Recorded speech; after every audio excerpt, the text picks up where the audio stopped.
Hello and welcome to 100 Days Plus. Trump and Macron in Paris, the new friends who couldn't be an odder couple. They've got big policy differences, but just a few moments ago they were both at pains to stress the similarities. The American president is in France to celebrate 100 years of US forces entering the First World War, but it's the battles of today which were in focus. After leading the Brexit charge, Nigel Farage became Trump's favourite Brit. We get his take on the president, Russia, Brexit and more. The Prime Minister admits to shedding a little tear. Theresa May talks about her reaction to the election result. Is China's new Silk Road an opportunity or a liability for the countries it travels through? Today, the road takes us to Poland, where farmers are looking east, hoping their products can find a new, enormous pool of consumers. China could be a big new market for European milk, but it's a long and complicated journey from here to the breakfast table in Beijing. Plus, we're about to sign off for the summer, but not before taking a whip through some of the wilder stories that have shaped the past 6 months.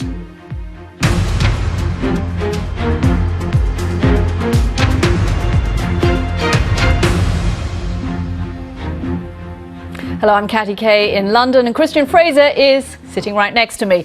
It's day 175 of the Trump presidency and we thought it's high time that the two of us were in the same place. Two others sharing the same stage today are Emmanuel Macron and Donald Trump. It's the fourth time they've met and each time it's been a study in body language and temperament, something Christian loves, because these two men could not be any more different.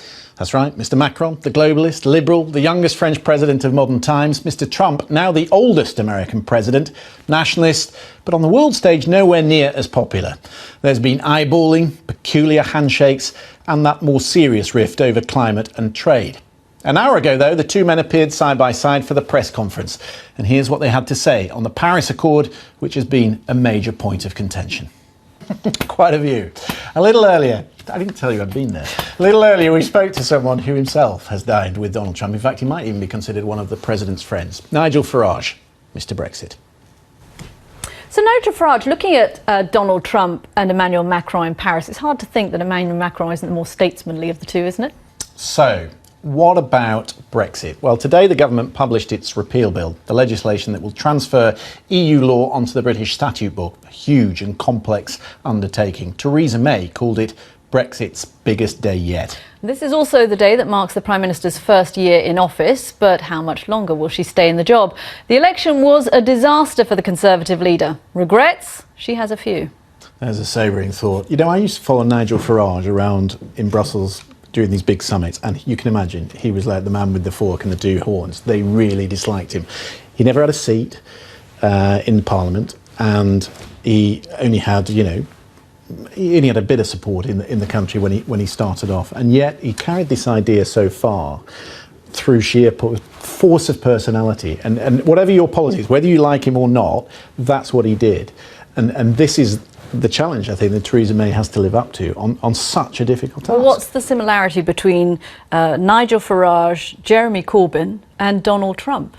It's this sense of charisma, personality, authenticity. I'm not even quite sure what that always means, but it's this idea that you have a politician who says what's on their mind, who speaks like a regular person, who bucks the establishment, and all of them had it in their very different ways. They represented very different policies, but what they had in common was this sense of strong personality, and people in this time seem to like that. Soft aside to Theresa May today, she's got a new communications director, Robbie Gibb, who was formerly of this parish.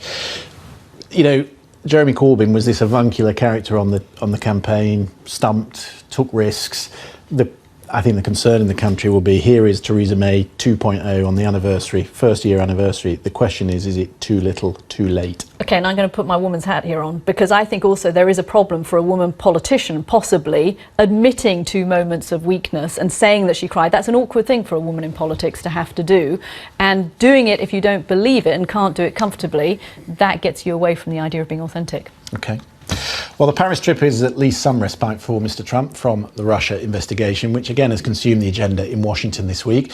Yesterday, it was very much the focus at the confirmation hearing of Christopher Wray, the man nominated to lead the FBI. Well, one of the early contenders for that job was former American Senator and presidential candidate Joe Lieberman. He now co-chairs No Labels. It's a group focused on breaking partisan gridlock in Washington. Senator Lieberman, thanks very much for joining us. We heard Donald Trump a short while ago in Paris talking about his son Don Jr. and saying, well, actually anyone would have taken that meeting with the Russian. You ran for the vice presidency in 2000. Would you have taken that meeting? OK, Joe Lieberman, we have to leave it there. Thank you very much for joining us. Thank you. A pleasure.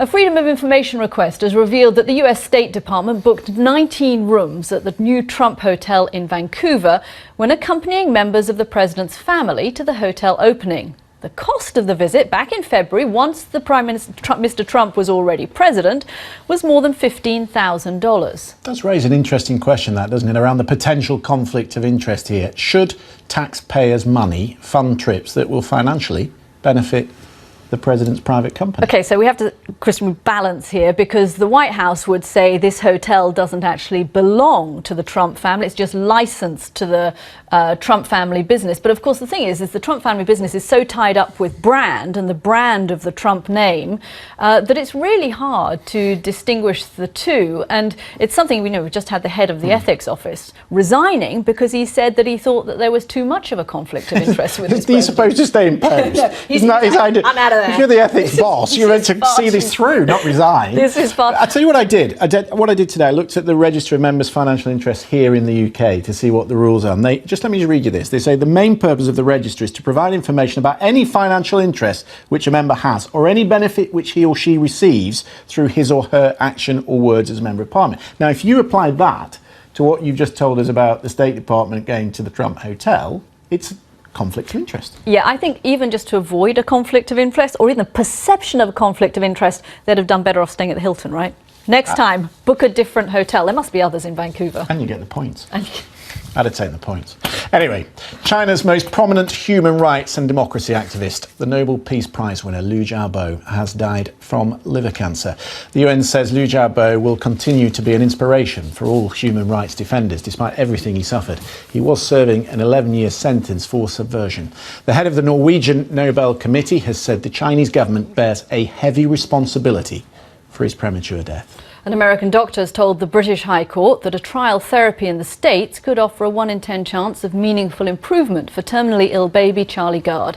His parents have returned to court to challenge a ruling which would allow doctors to end the life support treatment that he's currently receiving in hospital. No new ruling is expected for several days. China's president has hailed it the project of the century, the plan to build a modern-day Silk Road to develop the country into the champion of global trade. It will consist of a huge network of shipping, road and rail links spanning 3 continents. All week, our China editor Kerry Gracie has travelled along the 11,000-kilometre route, and today she's made it to Poland, where there are questions over whether the opportunity will only be flowing one way. It's been a really good series, that. Extraordinary project as well. Yeah, all the way from China to Poland. All the way to China to Poland, yeah. Now, if you watch this programme a lot, you might think that we're really good friends. Actually, you might not on some days. I just wondered where that was leading. Yes. You might think we're really good friends. But in actual fact, shall we tell them? Go on. We met for the first time today. And here is the stills. We've got evidence. This is outside reception at the BBC. And it went rather well. In fact, she bought me porridge.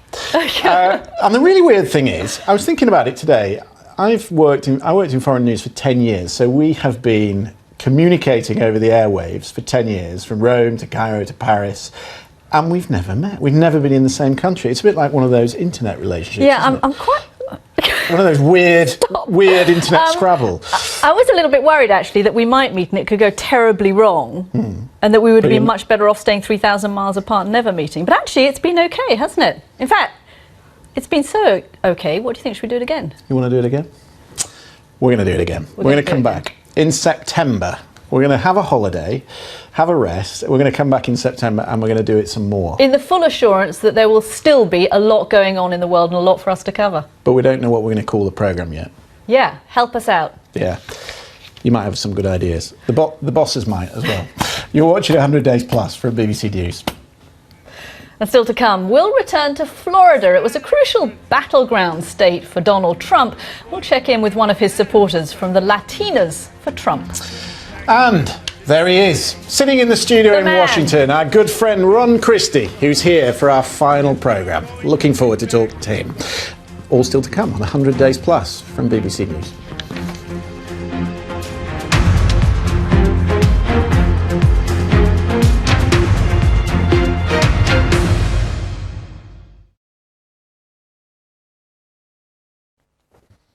Well, the weekend's fast approaching and the weather's looking a little mixed over the next few days. There's certainly some rain, warm and cloudy weather across the south. That's it.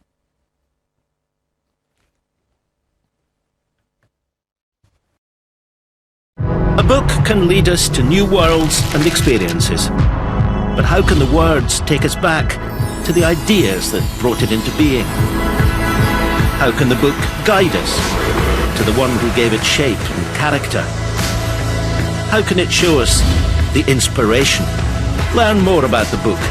Discover the writer who created it. We'll introduce you on Meet the Author, tonight at 8:45 on the BBC News Channel.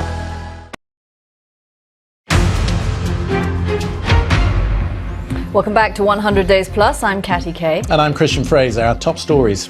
Two presidents, but two very different men. Emmanuel Macron welcomes Donald Trump to Paris ahead of tomorrow's Bastille Day celebrations.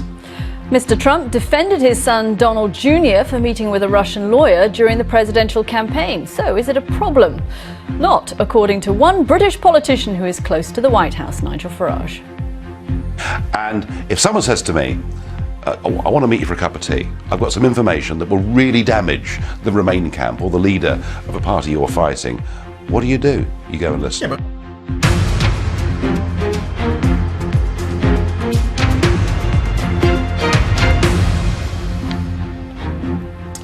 Well, right now, Donald Trump and Emmanuel Macron are in Paris for a presidential visit full of pomp. The two presidents visited the tomb of Napoleon at Les Invalides today before their news conference. Now they're moving on to quite a swanky restaurant on the second floor of the Eiffel Tower. Being in France removes the president from the Washington bubble, something we do on the programme as well, to give you a flavour of how the rest of the country sees his presidency. Yesterday we took you to the Republican state of Nebraska. Today, on our last show, we're going to reintroduce you to a Trump supporter we spoke to in our very first week, Denise Galvez from Miami, a member of Latinas for Trump. And here's what she said 6 months ago.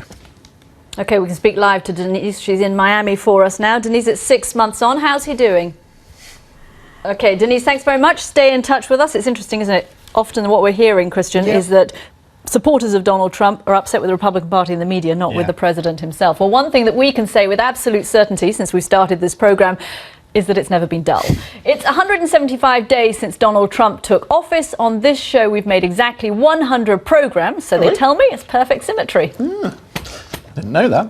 And during the time, if you were wondering, the president interests me. 959 times he has tweeted. We've covered a great deal of it. So here is a reminder of some of the moments. Hello and welcome to 100 Days, our new programme. From this day forward, it's going to be only America first. President Trump says his administration will start building a wall on the US border with Mexico within months. No ban! No wall! No ban! There are legal challenges. The introduction of a temporary ban on refugees and visa holders from 7 majority Muslim countries.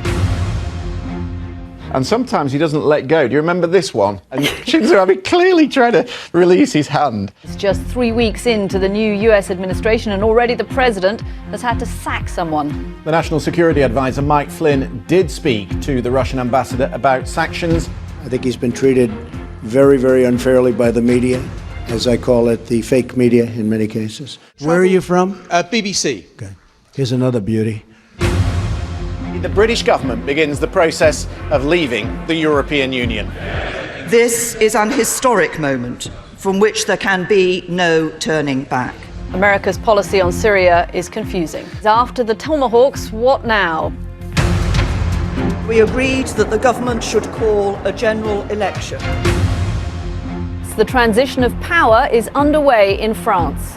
Vive la France! Washington is in uproar after the sudden and highly unusual dismissal of the head of the FBI. Manchester is a city in mourning. 22 people are killed at a concert. Mr. Trump doesn't like being... Look at that. The brush off, the Trump brush off. It's the Montenegro Prime Minister. The United States will withdraw from the Paris Climate Accord. It's my judgment that I was fired because of the Russia investigation. He has his first ever meeting with Vladimir Putin. Will he also tell Russia not to interfere in US elections? The president's son releases emails which confirm that he did go looking for dirt on Hillary Clinton. 175 days and I'm still standing. Yeah, Christian occasionally gets things wrong. It was, of course, the Macedonian Prime Minister, but I didn't want to point it out. mistakes. Throughout it all, Ron Christie has been with us, of course. He worked in the administration of George W. Bush. Today, he's holding down the fort in Washington. I was so jealous of you and Christian being in London, I had to come to London, Ron. I gave him the best show round. Spent an hour going around this building. Take me somewhere else, he said. Shush. Big picture, Ron. We're 175 days in. You're a Republican. You worked for George W. Bush. How's it going? Ron Christie, stay with us in the future. Please do. Don't go to the White House. Stay with BBC News. Katty, I would never leave you guys. I'm jealous that you're over there, but I'm not going anywhere. Even for the president. Ron Christie, thank you very much. It is the tradition in America when somebody comes to visit that they bring gifts. Oh, yeah? Christian, so I have something for you. I think it's true that you've been on the cover of Time magazine a few times. Hey, this is the latest one look we have. at that. There it is. Christian Fraser, TV's high quality anchor. High quality. Why not very high quality? I thought it was very high quality. It was time that you had your own cover of Time magazine. Do you know what? That's going on the wall of my golf club. But not only that, I've also come from Washington bearing one little gift, because you can't really be the anchor of a TV show about Donald Trump and not have a Make America Great Again hat. So that, Christian Fraser, you're such a star. You have to wear it down. He pulls it right. He pulls it right down. That's a very high quality hat. That is a very high quality hat. No, take it off. We can't have that for the rest of the programme. As we said earlier, there's been so much going on in the world. The premise of this programme was to cover things on both sides of the Atlantic, and of course it's still a very busy time. We're going to take a break over summer, as we said earlier. And we need a break. But we are going to come back in September at this time slot, and we hope that you will all come back and join us again for whatever we call this programme, because one thing we know is that it's going to be busy and there'll be lots of news to cover. Do I get to go to Washington next? You can come to Washington anytime, but you can't meet Ron in Washington. Some things I have to keep for myself. She's very jealous of Ron. She's very jealous of Ron. But we will keep you informed about Brexit, Trump, where the rest of the populist movement goes. We may even take the programme to Mexico, China, if our bosses let us, as well, around the world. For the moment, though, thanks for joining us. Thanks for being with us.